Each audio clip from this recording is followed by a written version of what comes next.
coming to celebrate our writers this year. This has been a terrific experience for everybody, I'm sure. I do want to mention that our restroom, our only restroom, is in there, and warn you that it is also our storeroom for our used books, for our used book sale. So don't get started reading a fiction. I got 10 pages.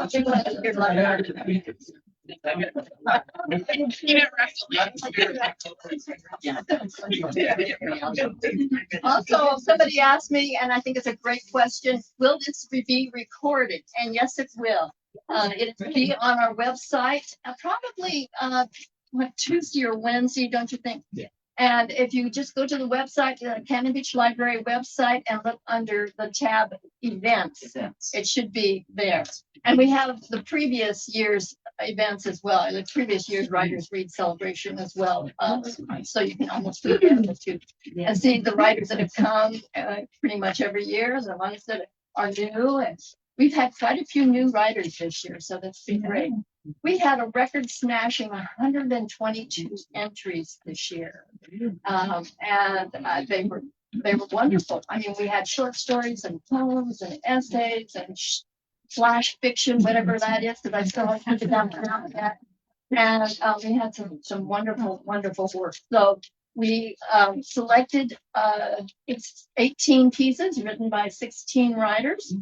And it was a blind selection process. We have a committee called the Northwest Authors Committee, and they have helped set this all up and organized it and have done a great job. So let me introduce them. We got Pam Crone, Delano, and Wanda Meyer Price, who is in charge of books.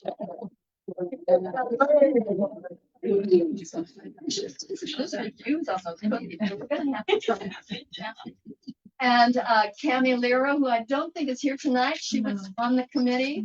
And Phyllis Burnt was on the committee, and then I was also on the committee. And it was a blind selection process. We had no idea who wrote what. So we did not play favorites, but we did have a little conversation during the selection process. So it was very, very interesting. We selected on the basis of how they followed the theme, which is from a distance, and the quality of the writing, and also what the kind of emotions that they evoke. You know, how did we feel after we read those pieces? So it's always a very interesting process. It took us days to read all these entries. So yeah, the writers were asked to submit pieces that were a maximum of 600 words per piece. They could submit up to 3 pieces, and some of them submitted all 3 pieces, and some of them just submitted one and to the left. So we will go ahead and start doing that. I want to also thank Corey. Corey is our Zoom guy. We're very literary minded around here, but when it comes to technicalities, forget it. So we asked Corey to help us with Zoom, but unfortunately, this is his last gig for us. Moving to the Netherlands. We're going to go with him. We won't be able to fit in his house, but we're going to miss him. And if you can find anybody to take your place. Parting gift. Yeah. No, Can't leave until you do. Yeah. So thank you very much for everything you've done. We do have some readers on Zoom tonight, but most of our readers are right here, like I said, getting very cozy. About 11 readers here in person and another 5 readers in the Zoom. So let's get started. Let us celebrate. And we're going to see things from a distance. Our first reader is Erin Barnes from Portland. Erin is a visual artist and storyteller who loves history, Ghosts and Cemeteries. Her short story, Charity Lamb, is from a collection she is working on based on real people buried in the historic Lone Fir Cemetery in Portland during the pioneer era. For each ghost friend she meets in the cemetery, she writes a short piece of historical fiction, makes a hand-drawn illustration, and interprets what possible guidance the deceased might have for the living. Voices from the past. The project will be released in 2027 as an Oracle card deck and book. Tonight's story is based on the life of the first woman convicted of murder in Oregon. Please welcome Erin Barnes, who will read her short story, Charity Lamb. Thank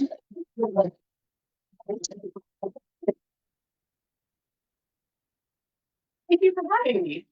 Can people hear in the back? I'm not used to speaking in public, so okay, wonderful. So this tale is about the first woman who was convicted of murder in Oregon in 1854. She's buried in an unmarked grave. Charity Lamb, 1824 to 1880. The Hierophant. One cold winter day in 1866, a band of interested parties toured the Portland Insane Asylum.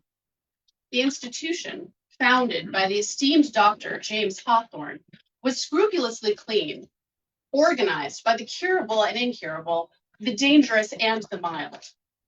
The visitors nodded with stiff formality at the residents as they swept through the long halls, frightened slightly of what they might witness while inside of the locked gates. Upon coming around a corner, sitting by a window overlooking the asylum's gardens with her knitting in her lap, who should they see but the storied figure of Charity Lamb? Ah, Charity, one of the men whispered to another. One night, when her husband returned from a hunting party, he sat down at the dinner table expecting his due, and she came up behind to sink an axe halfway into his skull, scattering his brains on the table. Well, whispered back another gent. To her honor, she didn't run, did she? Stayed and stood trial? Her children, sworn in at the courts, affirmed that the man beat her mercilessly. Even on the wagon train coming west, she birthed at noon, and when she couldn't rise to fix the man's supper, he whipped her where she lay for her indolence. Her claim has always been self-defense. Still, I dare say, she did cleave his head from behind, isn't that so? The man replied, giving a furtive glance at Charity, muffling his words behind an elaborately coiffed and oiled mustache. He wasn't approaching her at the time that she struck. Quite right, yes, the group of men murmured, as their polished high-button boots clicked down the hallway and scurried en masse away from Charity. Charity said not a word as they passed. She maintained an odd and focused gleam in her eyes. Her hands kept moving, working the soft thread into intricate patterns. She had spent 8 years at the penitentiary, and the last 4 here in the women's ward of the asylum. She knew both the prize and price of silence. She shifted in her chair, and she looked eastward through the window, humming. Later, one of the men would report in the paper that she sat with a face imperturbably fixed and a half-smiling contentment, apparently as satisfied with her lot as the happiest of sane people are with theirs. Although, in truth, after the encounter, a general mood of unease clung to him for quite some time, darkening his conversations, turning his meals unsavory, and causing lurid, unsettling dreams.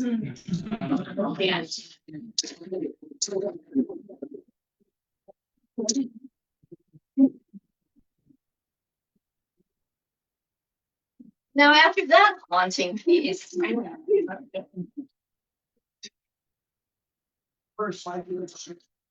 we have another little bit of ghostly pieces, a piece here, an essay by Rachel Blair, As a desert swallowtail transplant, Rachel Blair asks, just how many voices exist in an ecosystem, and how can we draw attention to these voices? Are we ever truly alone in a world teeming with pulse and vibration? And what is homesickness when one is always in between worlds?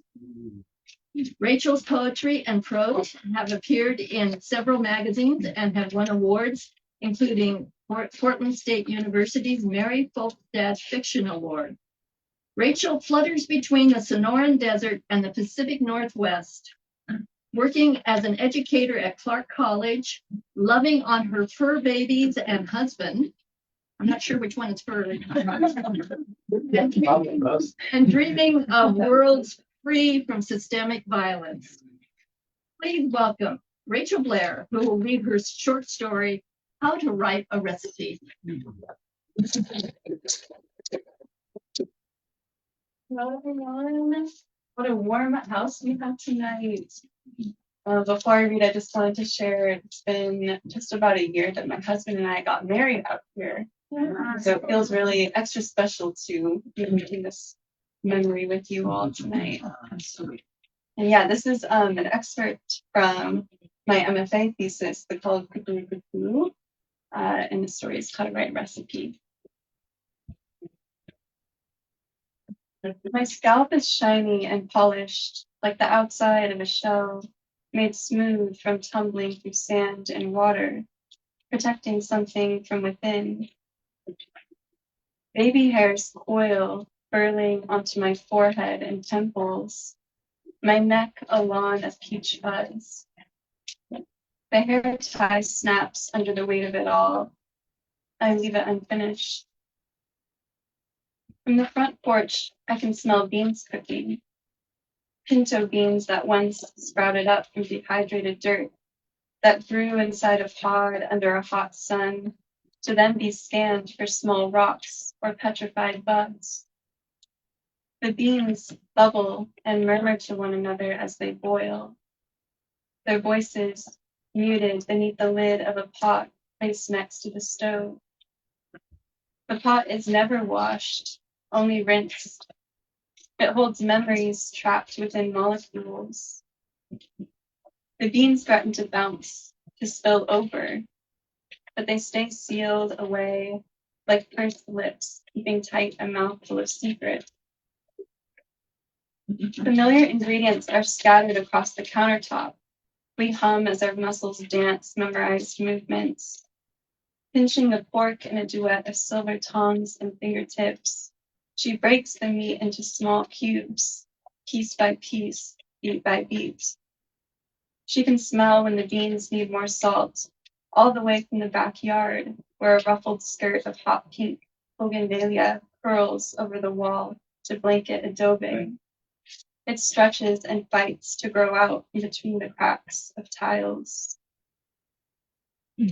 Isabella's recipe: 8 to 9 ancho chili peppers, half pound of pork shoulder is cheapest, finely chopped white onion, freshly grated garlic, salt and pepper to taste, pinch of cumin, leave out if Gramps is eating, upsets his tummy, palmful of flour. I shakily rinse the peppers, then toss them into a boiling pot, without the stems, the way my aunties showed me to do it. Translucent ghost hands clamber to join me, wrinkled and knobby fingers picking out seeds, while the soft and rosy make watercolor designs with burgundy dye and grubby fingertips. We hum as we boil in an unspoken song. We simmer. Steps. Pluck peppers out of the rista. From the front porch, it will be hanging. Bright red in a blaring sun above the vista. Burgundy red water.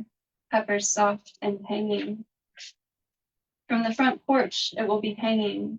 Saute onion with pork, add seasoning. Burgundy red water, peppers soft and hanging. Peppers turn to paste, dyed water liquefying. Saute onion with pork, add seasoning. Chilling pours like molten lava, a flavor steeped. Peppers turn to paste, dyed water, liquefying. Add flour to thicken, bubbles heaped. Chili pours like molten lava, a flavor steeped. Stir to my heartbeat, an open revista. Add flour to thicken, bubbles heaped. Pluck peppers out of the vista. Long since Bisabuela is gone, her journals are finally found. In messy elementary Spanish, she writes her memories in the form of corridos. She doesn't write down any of her recipes. She writes for her children. She writes for Mami Soledad. She writes for us. Bisabuela's poem, Madre. Madre, recibe mi corazón.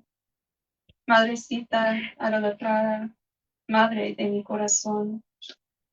Desde el cielo donde estás, mandame tu bendición.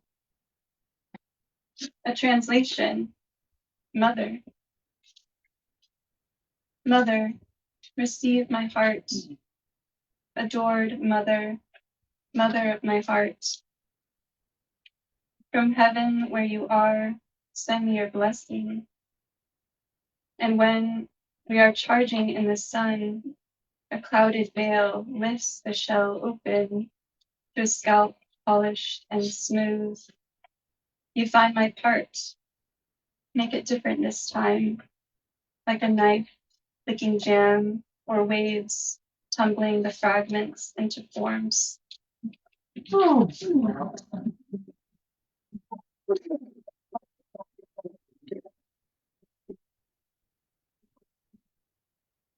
Our next writer is John Chiminello. He's been here several times, and we always like to see him come back. And remember, this is a blind selection, so we never know until the very end of who we've selected. So, John, you obviously have our hearts. John lives in Nacelle, Washington, with Patricia, his wife of 46 years. His writing was featured in the Sun magazine, Analog, Rain, and the Deep Wild Journal.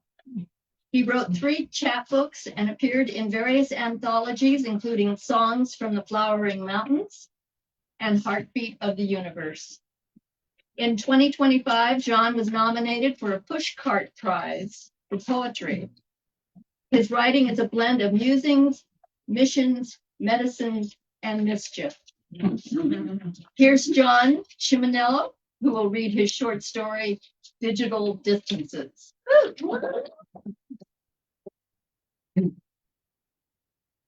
And today it's going to be mischief. Maybe some medicine, I don't know. It's called Digital Distances. 3 friends text about a trip to Cannon Beach. Zoe, hey all, Willow says we can have the beach cabin for a weekend. Who's up for a coast trip? Cameron, I am so in, just need to check the dates. Parker, yes, Lainey can come too. OMG, looking forward to this. Zoe, loving it. Cameron, what about Matilda? Okay for her to come? Zoe, no, she's too hyper. Besides, Willow says Matilda is on the naughty list. Who's bringing what to the beach? Parker, I can bring salmon steaks and veggies. Cameron, are you kidding? Matilda brushed the glass mold with her tail and it falls to pieces. Who knew it was a Chihuly? I get it. Matilda is in doggy purgatory. I'll bring Oreos, corn chips, and a deck of cards. Zoe, forgot to mention that Willow's Uncle Leo died. The cremation is on Friday. Parker, Lainey says she'll bring firewood and I have a shovel to dig the pit. Zoe, WTF? Parker, oops, sorry to hear about Uncle Leo. He was a good man. Cameron, Are we going to a cremation before the beach trip or is it cremation at the beach? Zoe, capitals, reset. No one is going to a cremation except Uncle Leo. I just wanted all to know that he passed. Cameron, give Willow my condolences. I liked Uncle Leo and he liked Matilda. Parker, hey, if Matilda is coming, can I bring Roscoe? Zoe, no and no. Is anyone listening? No dogs. Cameron, what weekend are we talking about? I heard Highway 26 had a slide at marker 28 near the spring. Remember when we stopped for water and that guy had a pickup truck full of 5-gallon jugs and he wouldn't let us fill 1 gallon for the beach? Zoe, is 26 open? Parker, and then his girlfriend said that if we fill our gallon from the other tap, it would decrease the water pressure. What a rotten tomato. Zoe, enough about the water. If there are delays on 26, we may have to go through Astoria, which means no stops for water. Cameron, speaking of tomatoes, I can bring cucumbers and radishes from my garden. Zoe, focus, folks. I'll check ODOT for delays on 26. The cabin has room for one more couple. Any thoughts? Parker, seems like 26 always has trouble. The shortest distance between anywhere and Cannon Beach is often under construction. I'd invite Richard and Rachel, but they live too far away. Cameron, did you mention which weekend for the trip? Did someone say the 26th? Zoe, I did not say the 26th. I said Highway 26. Parker, 26 works for me. I'll check with Laney. I just remembered that Richard will be in Portland that weekend, so it might work out. Cameron, I can't make it on the 26th. I have a dental appointment to fill a cavity, 1 shot of Novocaine, and my whole weekend is shot. Maybe Parker said the 26th. Parker, don't pin that tail on me. I said nothing. Cameron, then I heard nothing. Zoe, Willow said the last weekend of the month is available, and surprise, surprise, it's the 26th. Cameron, I thought so. Parker, Laney can't make the 26th. She's got a vet appointment for Roscoe. Zoe, this feels like who's on first routine. We'll give it some distance and see if it comes together in a few months.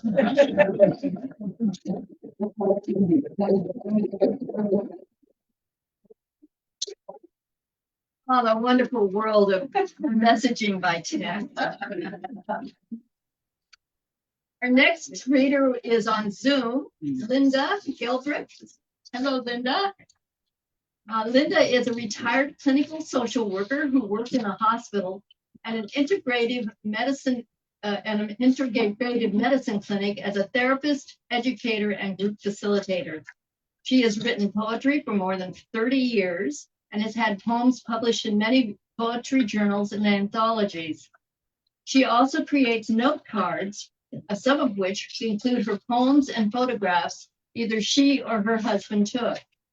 She is also a grandma to what she said is 4 terrific grandchildren and a lover of the outdoors. She strongly believes in the healing power of creative expression and being in nature, and she believes everyone is creative. Linda will read her poem, Just Imagining. Take it away, Linda. Thank you. What a delight to be here, even though I'm not exactly in the same spot. I feel like I am. Just imagining. This morning, I'm walking under a white, rumpled sky etched with wispy filaments of dark vapor, lightly blown like fine silk, with gray boulder-like clouds slowly rolling along behind. I look out over the town toward the eastern horizon, intrigued by a thick line of fog hovering at the base of foothills, a soft silver sash along a dark stretch of earth. And I imagine it to be a train leaving behind a dense trail of steam The train heading somewhere south of here, maybe where it's warm, where skies are blue. I watch for a while, then head home out of the cold to sit by a big window, still picturing the long trail of fog that settled below the distant hilltops. I notice as I get warmer that I rock a little, forward and back, and my mind that prefers to be on the move is content now, just imagining, going nowhere.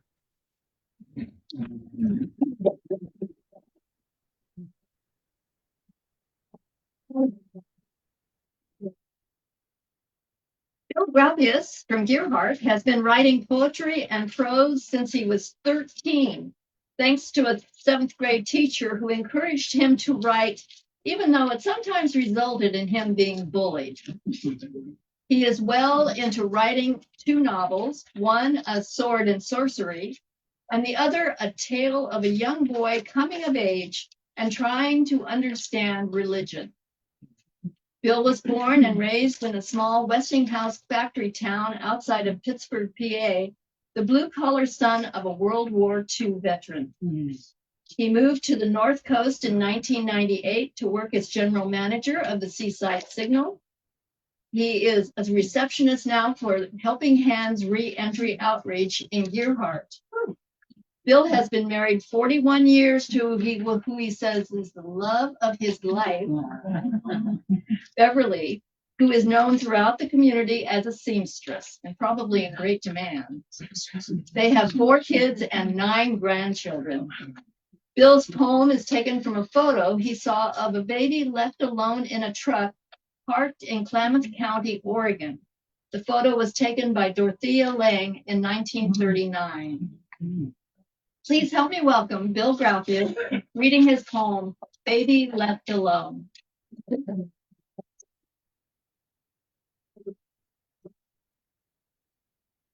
you ever have a chance to see Dorothea Lange's work?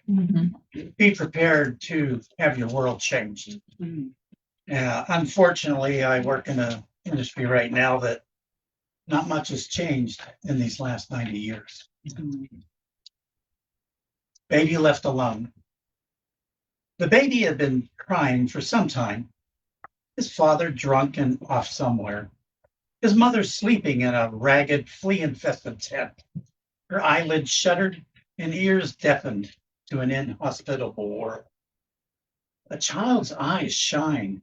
Even when crying, there is a depth, an inward glint of immense possibilities. This one has cried so long, so hard, its face is no longer soft.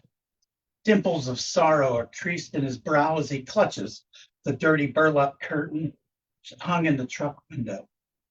His eyes are black pools of empty longing. The door isn't locked, just shut, but his confinement is no less complete. A face hardly more than a year old, with the expression of an adult, beaten down by life or fate or choices. Not choices for this one, though. Just a baby, crying, alone, adrift in poverty, his father drunk and his mother asleep.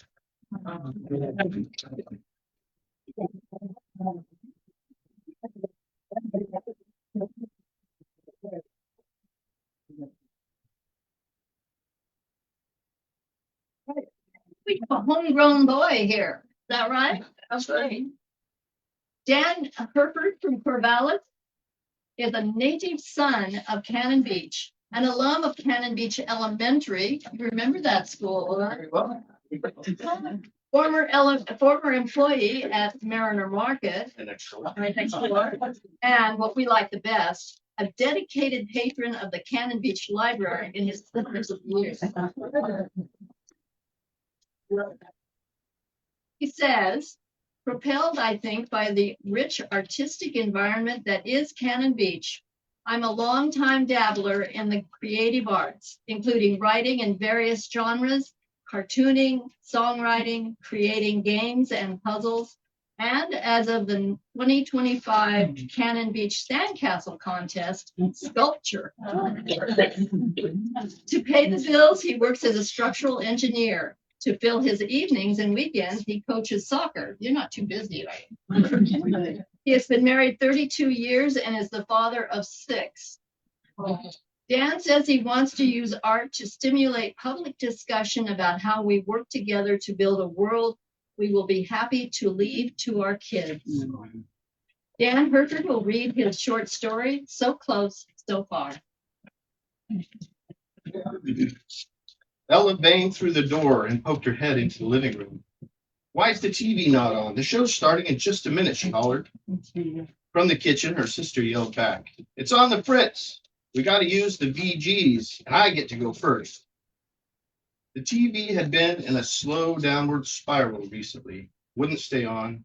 Channels all wonky. Volume would just die off. But it was okay yesterday. A last hurrah, she guessed.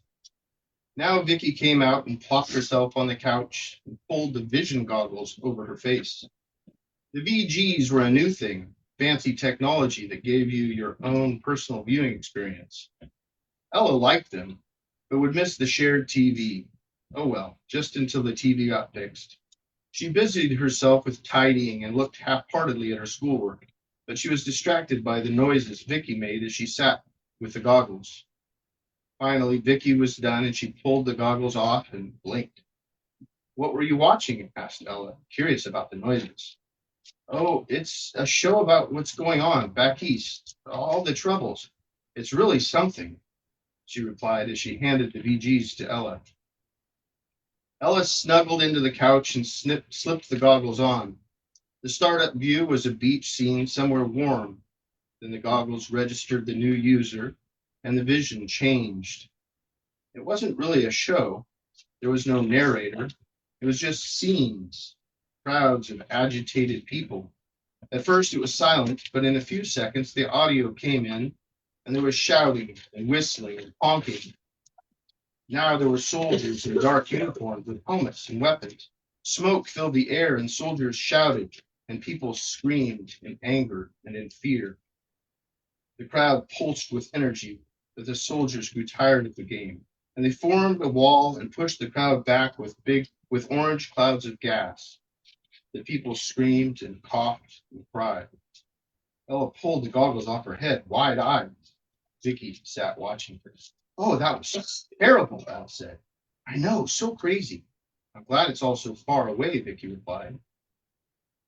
They didn't talk about it more, and the day went on with chores and meals and bed, and then a new day. The TV was still out, so the next several days they each took a turn with the goggles. They watched once a day, taking turns going first.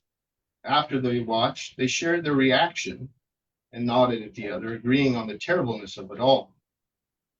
After some days, the show gained a commentator. He started with short observations, making a point or explaining something.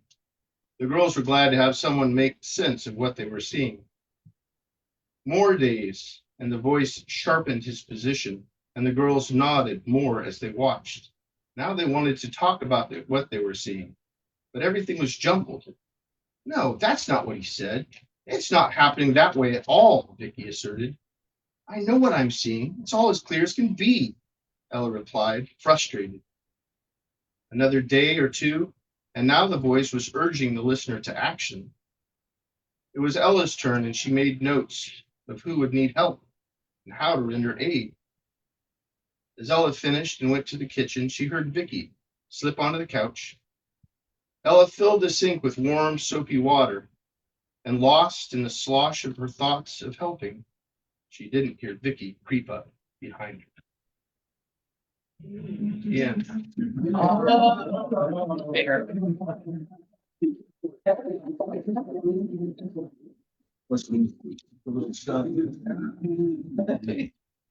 All right, we're going to take a flight of fantasy here now. Kristen Koptier is a cultural sleuth who's been sussing out public secrets of Oregon's spectacular North Coast from her Rockaway Beach vantage point for over 6 years. Unpredictably, Oregon has inspired her to take up poetry. She is a dragon boater, a kayak maniac, and member of Tillamook County Housing Commission, North Coast Communities for Watershed Protection, and Racial and Social Equity Tillamook. She also writes grants for Neoconi Coast Arts Music and Cultural Foundation in Rockaway. Please help me welcome Kristen, who will read her poem, Like a Vagrant Bird.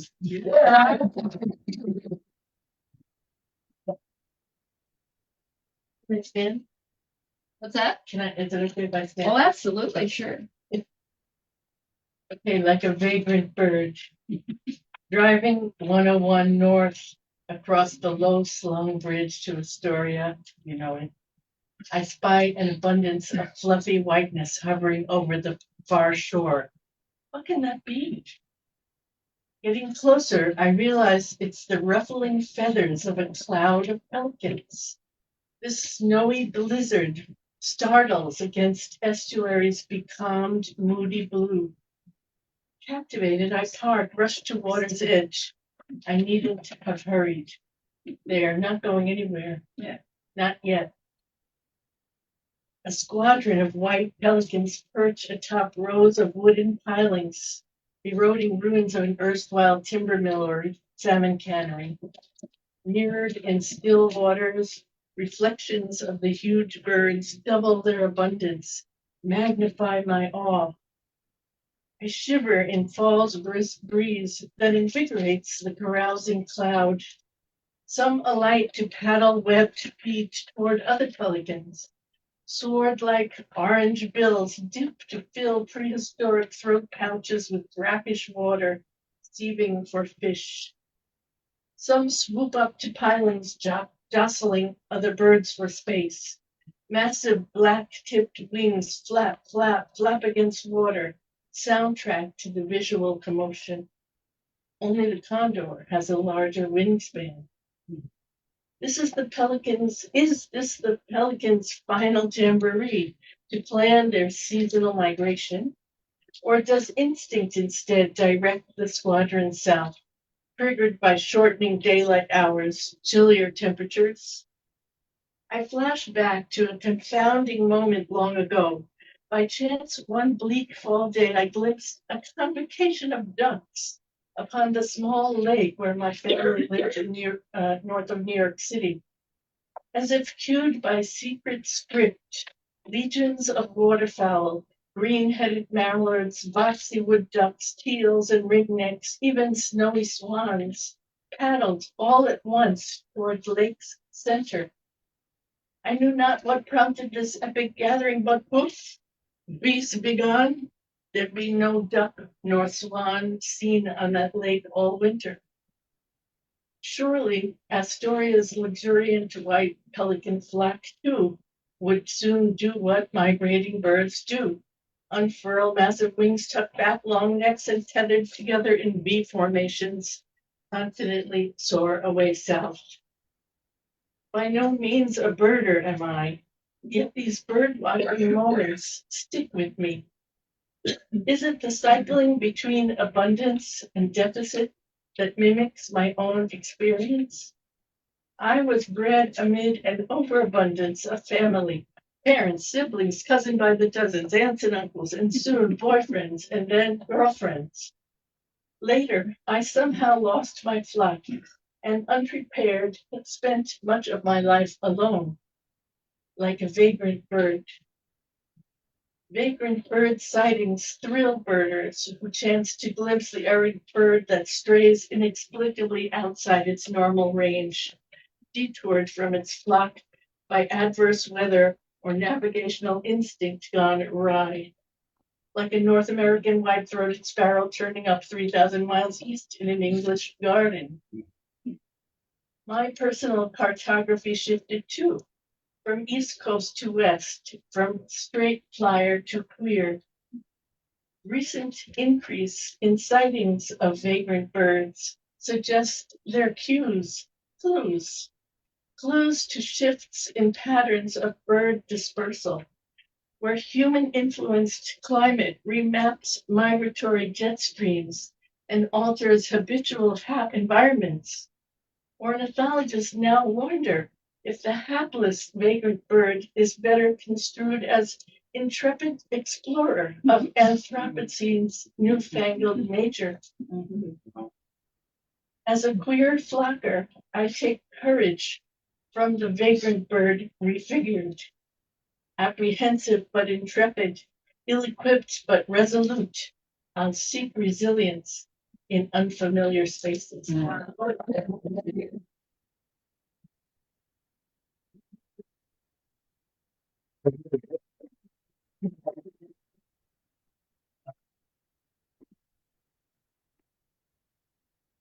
next pieces are interesting because I think a lot of us will have the same experience that this next writer writes about. Maybe not, maybe we've already had these experiences, but I think it's something that everybody can relate to. Phyllis Manning is on Zoom. Hello, Phyllis. Hi. Phyllis recently moved from Manzanita to Beaverton. She has published a memoir, Cornfish, a mother, her autistic son, and their shared humanity, and a poetry chapbook, Bitterbrush.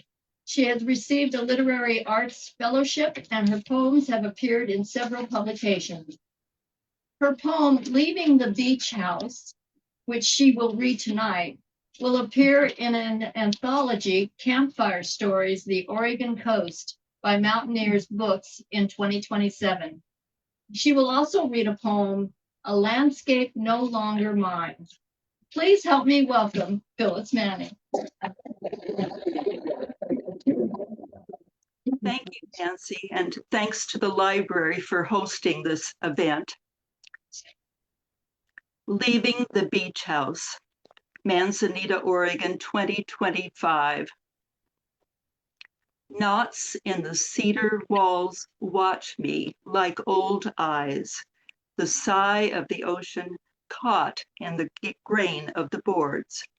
In an upstairs study, I sort papers, pack some in boxes, recycle others. Below, breakers spew spindrift. A white fishing boat sails between branches of a giant spruce. What does this place mean to me? What does any place mean? A half century ago, my husband and I drove up the coast, our small son crying in his car seat, and found this spot tucked in huckleberry and salal on a ridge 2 blocks from the beach. Weekends, we framed walls, nailed sheetrock.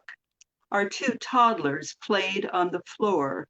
The older child drove nails into a block of wood. I try to imagine living in Portland, closer to family and doctors, but far from the beach. How will I live without the horizon as a ruler, the thrum of waves driving through me? When I wake to the hum of cars on the freeway, will I think that's the ocean calling me back? I spend my days in the garden, smelling the purple cone flowers, the grass. With so many houses blocking each sunset, how will I know when evening's over? And then the next poem is on the same theme. We moved 8 months ago, and this poem is in 2 sections. It's kind of the before and the after to the move that we made. A landscape no longer mine. 1. 6 months before we moved, I gazed from my upstairs window through the tunnel of trees to the beach 2 blocks away. Sky and water white with morning haze.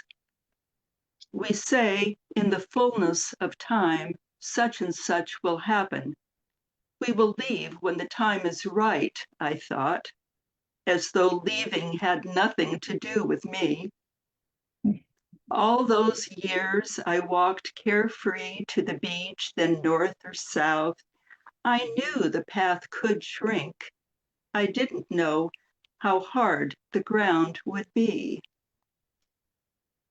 2. As I walk the path to the birch tree behind our Portland home, the ground softens underfoot, becomes the trail through dune grass from Ocean Road onto Manzanita Beach. A dry stream bed of river rock turns into wet shoreline.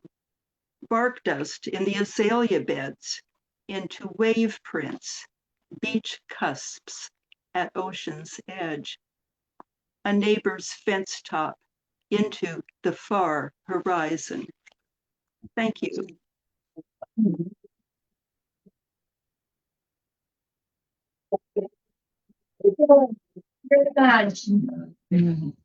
All right, our next one is interesting. The kind of a wilting. Lily Marshall from Seaside. Lily grew up in Portland and visited the coast every chance she could. She and her then fiance moved to Seaside about 3 years ago and have since rescued a corgi together and tied the knot last summer. Lily has a degree in creative writing and business management and works in Cannon Beach while pursuing her goal to become a full-time author. The piece she is presenting focuses on admiring people from afar and the cons of doing so. What are the pros and cons of doing so? Let's welcome Lily Marshall, who will read her short story, Soulmates.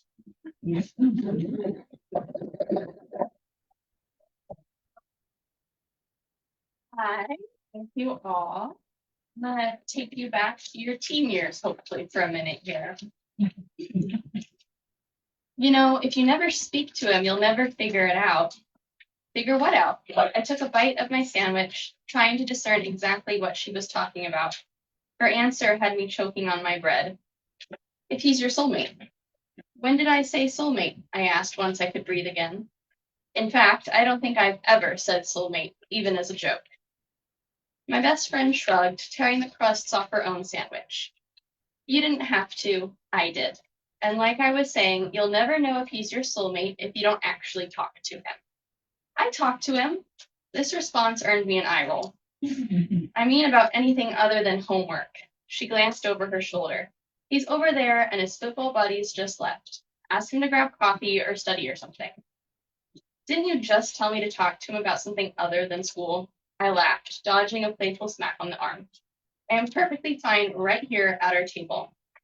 You're impossible. You've had a thing for him since freshman year, and now graduation is in a few months. She dropped her voice a few levels at my shushing. Don't you want to know if you have any chemistry? No, because as you're pointing out, we're graduating in a few months. What's the point of good chemistry if we're going to be across the country from each other? You don't know where he's going. She set her lunch down, straightening as she turned to me. You should march right over there right now and see where he's going to college. I turned in my seat to face her directly and then carefully turned my head to glance across the cafeteria. He was sitting all the way across the room. There was no way to discreetly stand up and make my way over there without hundreds of fellow students noticing. Absolutely not, I shook my head, turning back to my lunch. She muttered something about me being a coward into her sandwich. If I had a crush and he was sitting over there, I would do it. And that's why you are the confident one. I poked her shoulder, receiving a begrudging smile. If I stay right over here and he stays way over there, he will forever be a wonderful fantasy. I'll admire him from afar and find something real later. Have it your way, she sighed. But don't you always wonder if he could have been something real?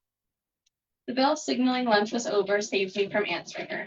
She got up, heading straight for her next class. I made my way to my locker, grabbing my binder for statistics. A couple doors away, my forever fantasy was opening up his own locker. Just a few feet away, and it still felt like he was across a busy cafeteria. I pretended to continue searching for something as I argued with the voice in my head that sounded suspiciously like my best friend. Just do it. He's right there. There's no point. Besides, what if he says no? What if he says yes? The span of 4 lockers suddenly seemed too close and too far at the same time. I had always admired him from a distance, and now my brain was having trouble keeping up with my heart as the space between us began to decrease. The fantasy was getting shattered today, right now, with only 2 feet between me and either the best day of my life so far or the worst. Hi.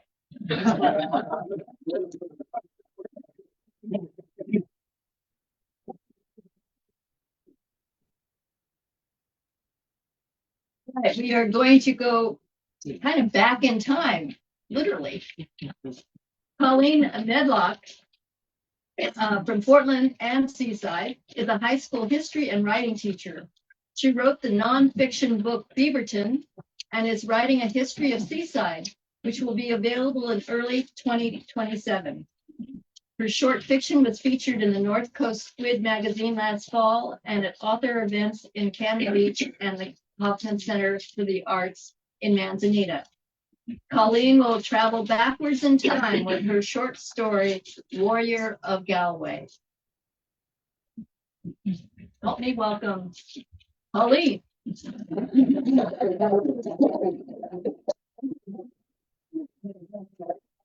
Thank you, Colleen. Yeah, so I tried something different this year, and I'm writing I wrote a story that it's in reverse order with some timestamps, so it's not too confusing. It is based on the story of my great-great-great-grandmother, some events that happened to her according to family lore. It's called The Warrior of Galway.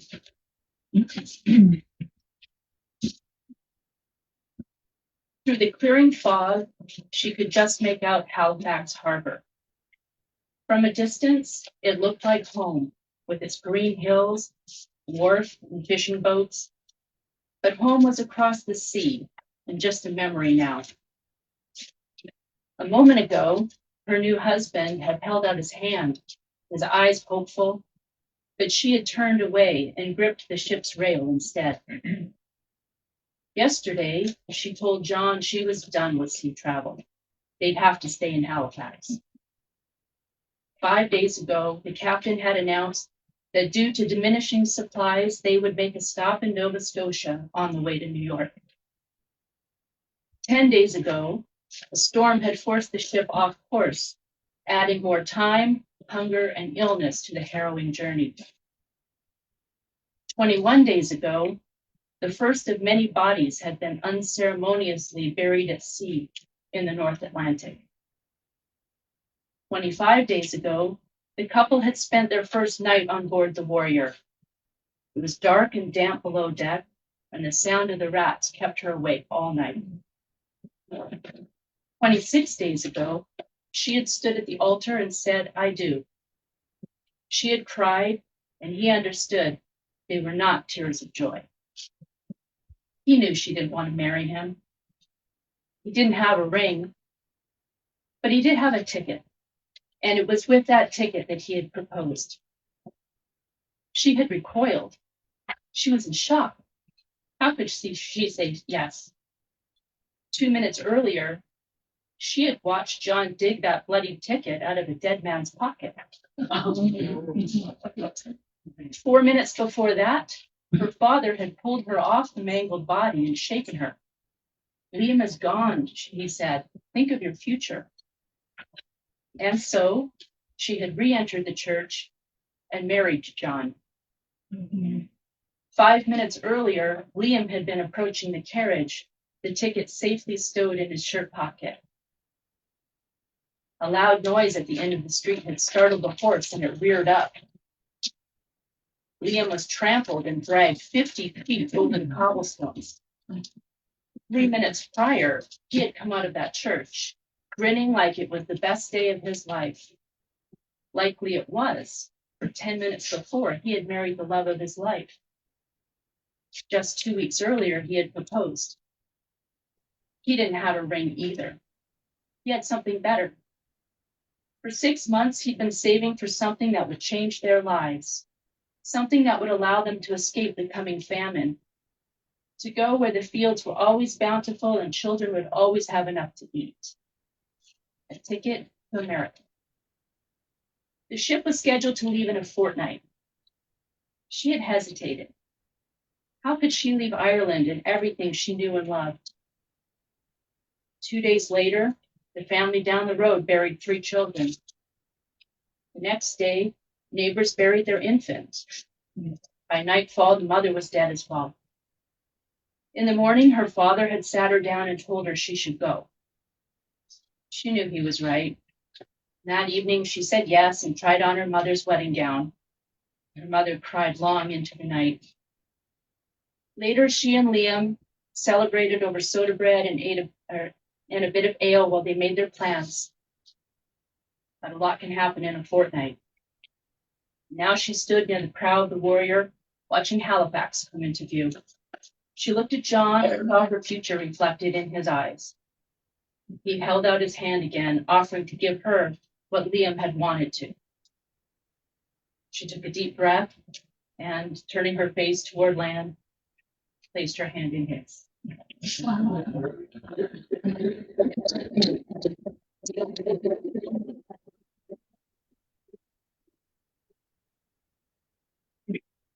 Great, we have our international, don't get lost. All right, we have our international reader here tonight, Grace Page from Red Deer, Alberta, Canada. So we have gone international once again. And Grace, it's good to see you again. We saw you last year. So she is going to be reading her poem, Passing Through. Grace retired from a career in elementary education and is a member of her local writers support group called the Ink Blots, a gathering of retired teachers and community members. Grace enjoys writing poetry and prose reflecting on nature, family, humanity, and affairs of the heart. Please help me welcome Grace Page, who is reading her poem on Zoom, and it's called Passing Through. Thank you very much, Jen, and it's a pleasure to be there again. My daughter and I will be returning to Cannon Beach for, I think it's our 31st visit. We've always come as a family, and this will be another time and another opportunity to drop into the library and say hello to Jen and everyone there when we come in May. Reading poetry and great children's literature has always been a highlight in the day of an elementary classroom. In the fall, while I was working in the yard, I was reminded of a piece of writing by Christina Rossetti. In her published work of 1872, a book of nursery rhymes, was a piece that contained this line, which I chose as the title for tonight's reading, Passing Through. You hide your face from me when you return from travels across oceans and mountains, kicking garbage bins along the lane, spilling tipped geranium pots and snapping gnarled fingers off my aging tree. You roar and howl at my darkened door, begging to be let in. I'd much rather be in my bed without you. You brought your temper on a humid July night, stirring dust and trouble in your wake, panicked indigo clouds stacked like castles in the sky, while spirits rode the schoolyard swings. My doors slammed as you found your way in, rushing from room to room. I shut the windows to keep you out. When the bluster's done and all is still, I welcome you in to cool the summer house and clear the air. Yet, on crisp winter days, you behave bitterly. I've stopped to watch you dance in golden fields and sway amongst the fiery September trees. Waters in the slough ripple when you move above. Seeds of poppy and dandelion, lilac fragrance is coaxed. Seeds scatter in every exhalation to drift amongst the roses as the swallowtail rises beneath thermal ravens. I have felt your tender caress on my cheek as you tousled my hair, nudged forward with your Chinook warmth on my back, and your ashy breath carrying the signature of northern forests ablaze. Being fickle and moody, you tempt the kite and beckon the sailor to set out. The diamond will rise and sway on your drafts and then be grounded with flaccid string. A sail unfurls and billows forth, then left adrift on silent seas while you are in your doldrums. You stopped by a few evenings ago. We walked together in the park. I wore my windbreaker and wound my scarf to reject your advances. Auroras lit your dance floor with reds and greens.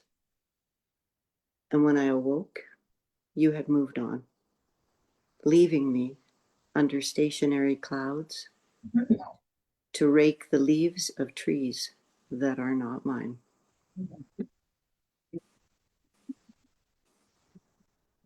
Thank you, everybody, for listening.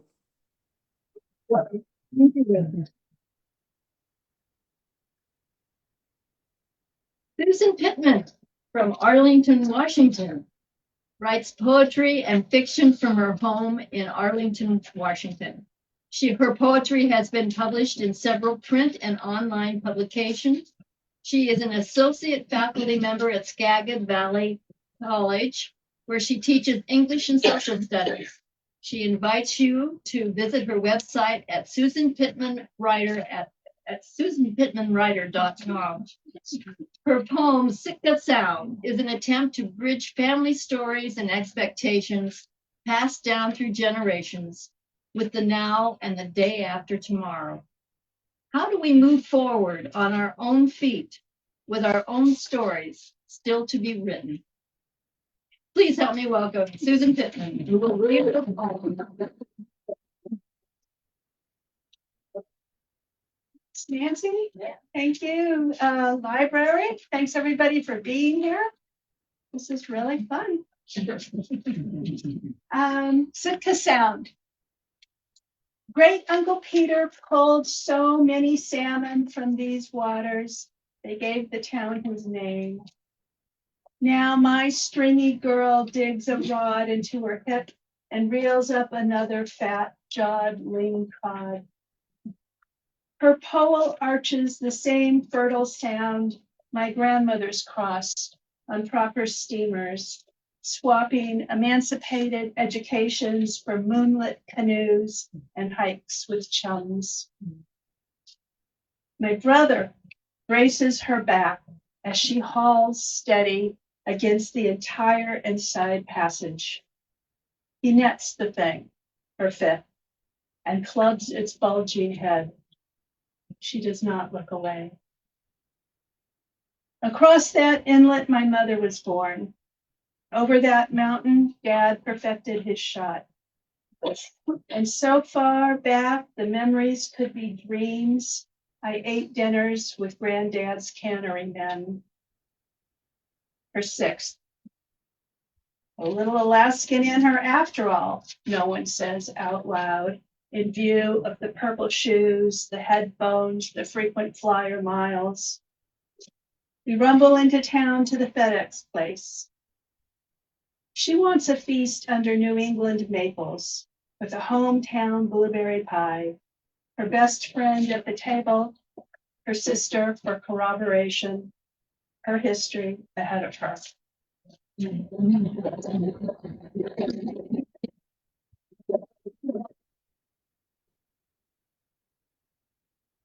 All right, we have a little bit of a heartbreaker story now. I mentioned a couple of writers' reads ago that a lot of people, when they do their introductions for me, talk more about their animals and their pets than they do about their husbands or their wives or their partners. And in this case, it's no different. So Will Stone from Manzanita will talk about a special friend of his. It's his essay called Sasha. He's originally from West Virginia and has lived in Salem, Portland, and Manzanita. He moved to Oregon in 1984 and worked in management for newspapers, printing companies, an electric sign company, and investment property sales.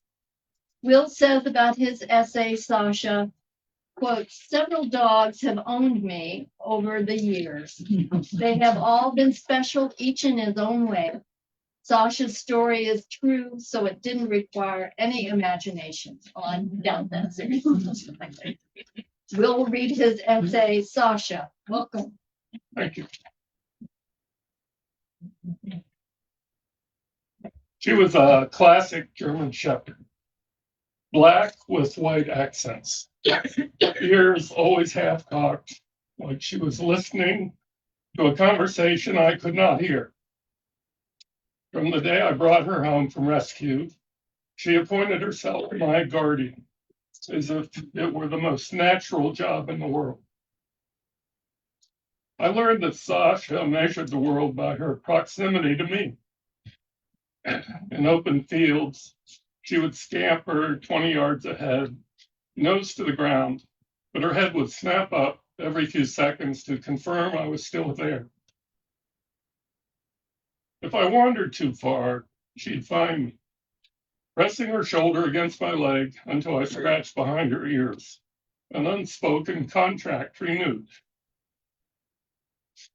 She seemed to sense danger before I did. Fireworks sent most dogs cowering under furniture. Sasha planted herself between me and the sky, hackles raised, barking at each explosion as if she could drive the noise away. When a car rolled too close while I crossed the parking lot with groceries, she lunged, shoulder checking me back into the curb, a heartbeat before the bumper passed. Even illness couldn't erase that instinct.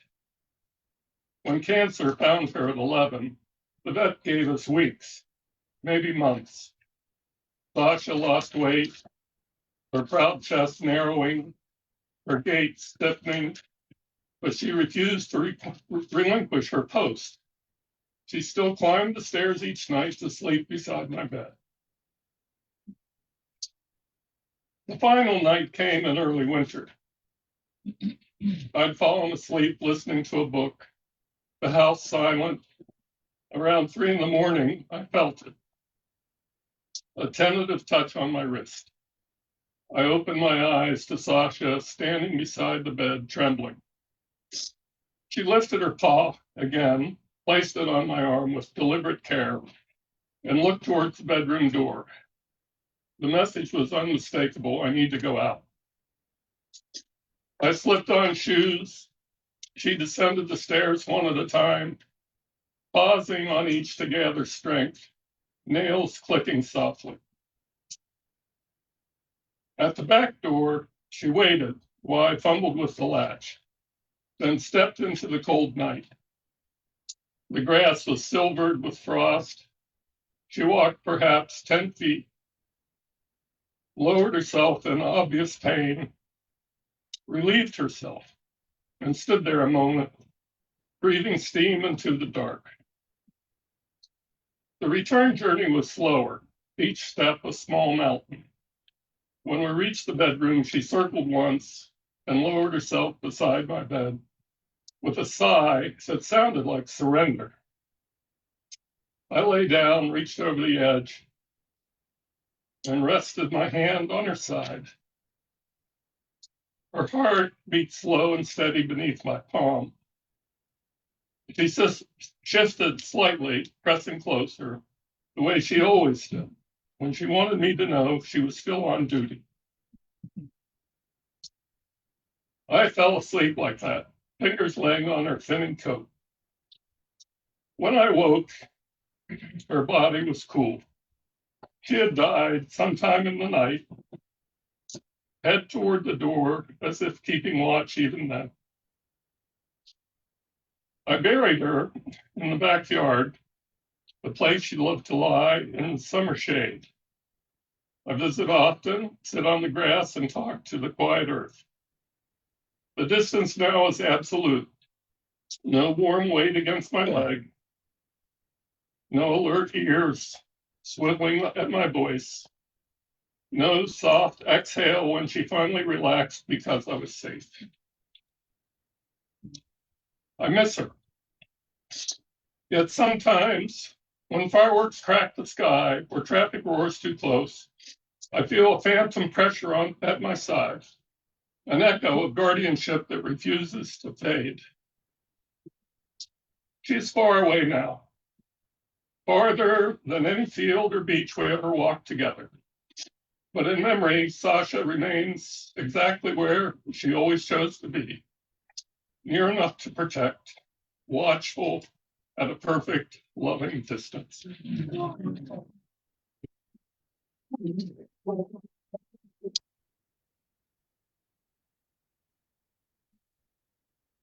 Thank you very much for sharing that, Jill. All right, Elle Schwartz. Elle Schwartz talked about twitchiness today, and you'll probably see why. Current census at the Elle Schwartz home in Wheeler is 2 humans, 4 cats, 1 elderly parrot, and a dozen or so fat raccoons, because what are you going to do? Let them starve? Elle is finishing final revisions for 2 apocalyptic dystopias with reluctant gods who want to exterminate humans. The story started out hope punk, but then Elle watched the news. A little too close for comfort, right? 10 years ago, Elle did a 1-month residency in Truth or Consequences, New Mexico, in the dead of winter. Sometimes in the middle of the night, Elle went to a deserted park to shout poems to the frozen high desert stars from an actual gazebo. Please welcome Elle Schwartz, who will read their poem, Gazebo, Shout from Afar to Afar. Welcome.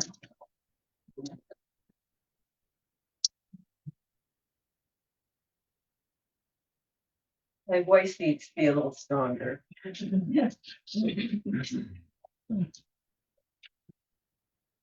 I have to shout this. I have to shout into winter from a distance so my neighbor over on Miami Foley can hear me, and my grief-stricken boy in Portland who cannot bear to come here because the silence hurts his heart, and my sisters and brothers in Minnesota and Maine and Gaza and Kiev and places I never hear about. This is a poem to be shouted alone on gazebo steps at midnight for poets whose voices we'll never hear again or ever.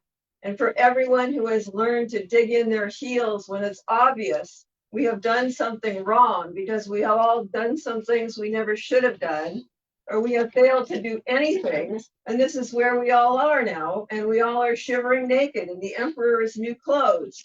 You and I are to blame, and no one else can save us. And we do whatever we can think of to do.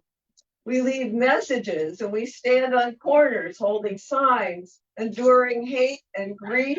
And we write so many poems, especially the not poets who haven't tried us all since our first broken heart in an English class we had not flunked yet. And we cry in front of our big and little screens, and we bring it up at dinner, and we wear that one t-shirt to work, and we choose our colors to go with our pain, and we revisit the lexicon of our faith, if we can even remember having faith. And we start a Substack or a podcast, depending on how ambitious we are. And late at night, we try coloring books or shikantaza or one more orgasm or anything that usually does not work, but maybe this time. I don't know why, and I'm probably wrong, but I have to shout this. I have to shout as loud as I can with my broken voice, because someone at a great distance needs to know I tried.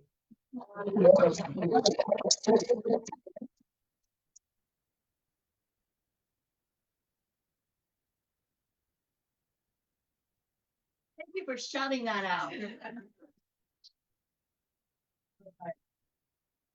Brittany Sweet is a self-published children's book author, originally from Massachusetts, who now lives in Gerhardt. Her books blend imagination with heartfelt themes that resonate with both children and parents. Her debut picture book, I'll Carry You Forever, introduced her work to families on the East and West Coasts. Her many titles include Bye Bye Buoy and Encore for Eleanor. They are in the Seaside Markets, Rascal's Gift Shop, and in the Columbia River Maritime Museum Gift Shop. Brittany was also part of our authors festival in the last fall, and I think very well received. So her poem, If This Is All There Is inspired by her children who never stop being inquisitive little adventurers. Brittany will read her poem, If This Is All There Is.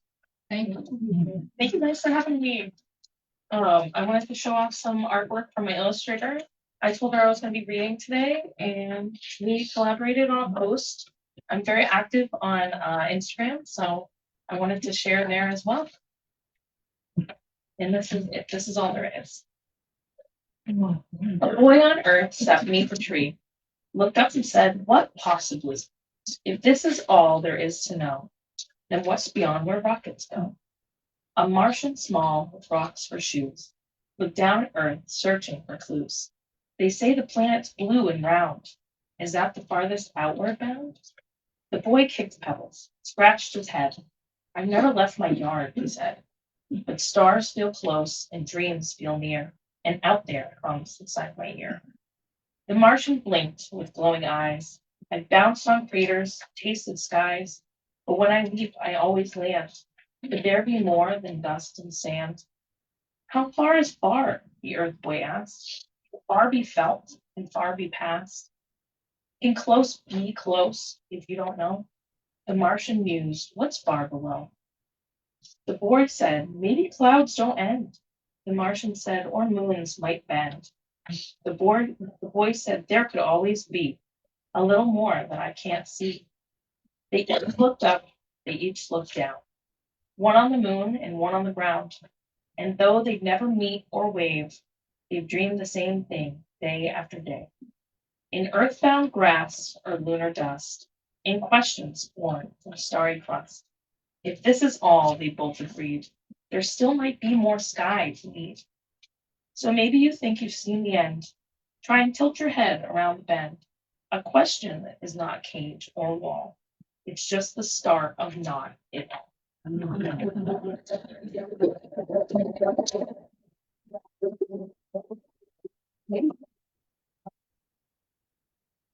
Final reader is living in Mission, Texas, but lived in Oregon for about 32 years and worked in public service for most of that time.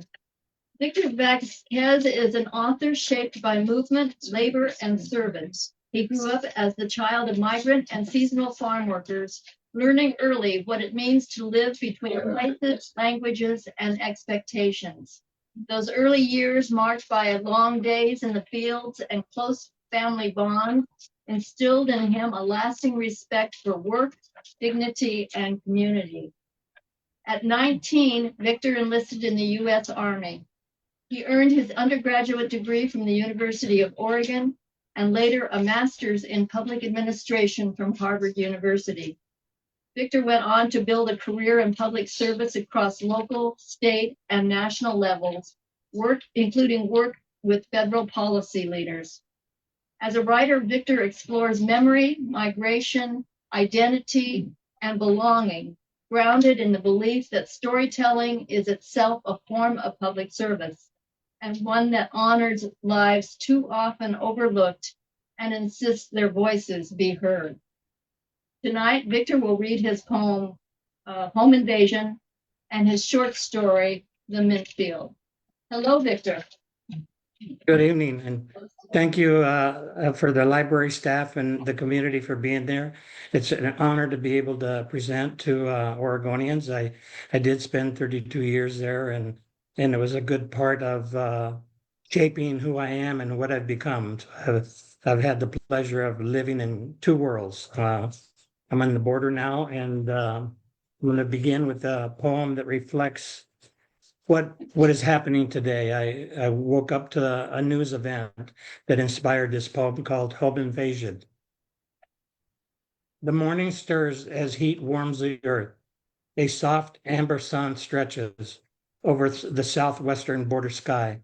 Norteña music humming through open windows, musical notes stirring a belonging to a culture, to a place, to a history. Children laugh over pan dulce, a café con leche, bare feet tapping to the rhythmic sounds on saltillo tile floors, a rhythmic dance of celebration.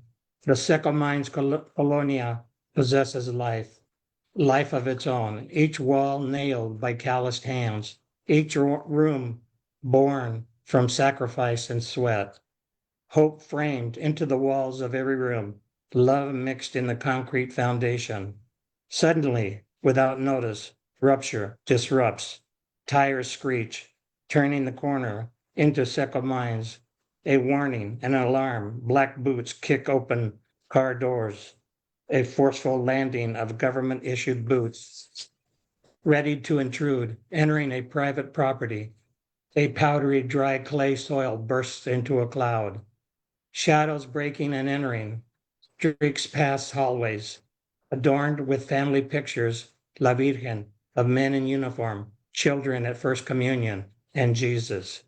Men cloaked in black hoods, tight to their faces, hidden behind masks, worn for protection or concealment. No names, no warrants, no warning. Only the glint of steel and a language of fear. Doors shattered, beds overturned, baby bottles rolling across the floor. Screams of objection go unheard. I am a citizen. No one listening. No response. Mothers pinned down. Fathers dragged out in cuffs. Grandmothers, pregnant mothers, children cry with no understanding. Why into silence they are taken. Colonias ripe for targeting, invasion, a harvest. Homes built on faith and hope, violated by ignorance and hate, without permission, without justice.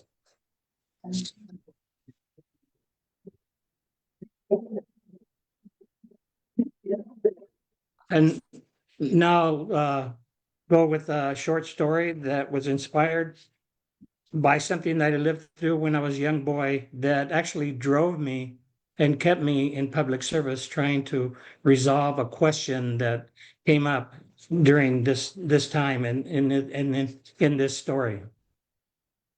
It's called The Mint Field. Little did I know on this day I would observe a boy on a bike that would orchestrate the direction of my life. It was like any other day in the fields. The heat was brutal. I could hear a low humming of sprinklers. The sky looked bleached. The distant mountains faded like rubbed out pencil lines. The mint field stretched out in relentless green under the weight of the sun.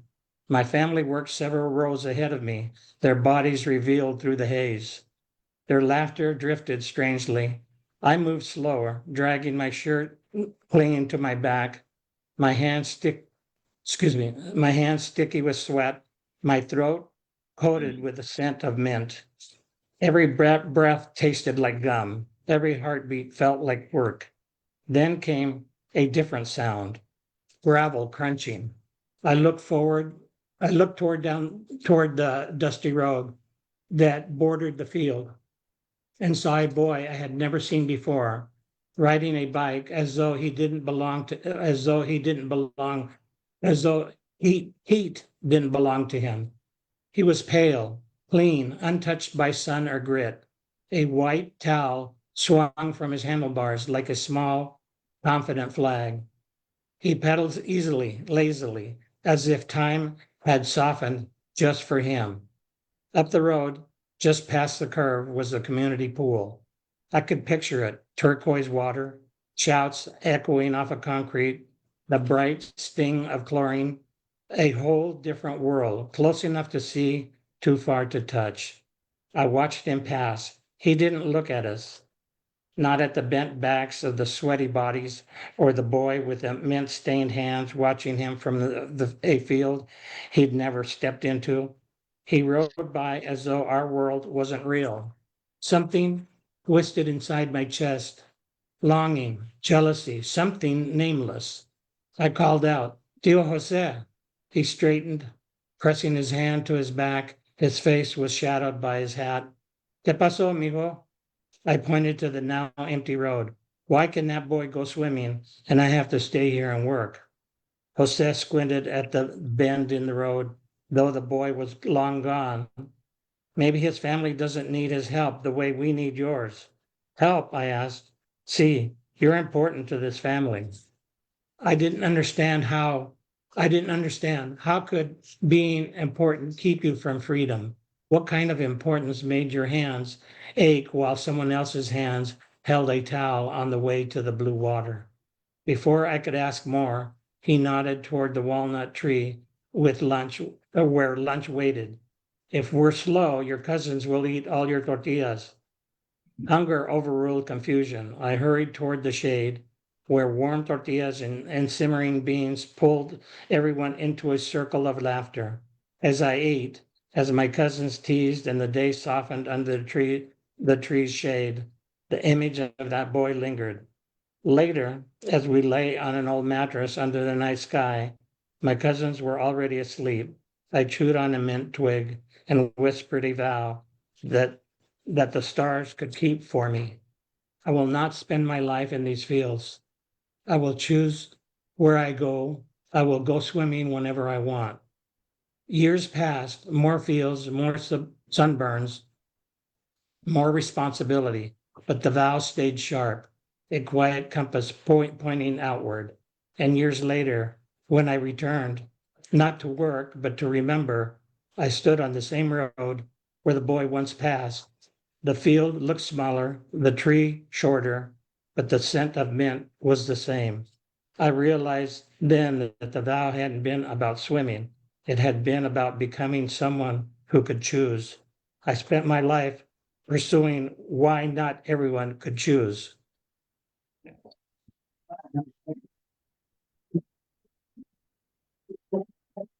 And thank you for allowing me to read. Do we have our, all right. So our viewers will get a little memento of our appreciation. And maybe I can have somebody help me with passing them out.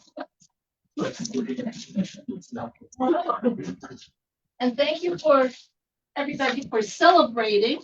You could do that. If you could just pass them out to our leaders, that'd be great.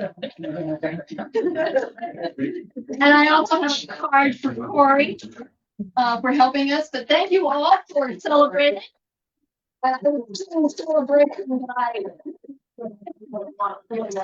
But thank you, and go ahead and have some cookies and some coffee, and thanks for everybody. I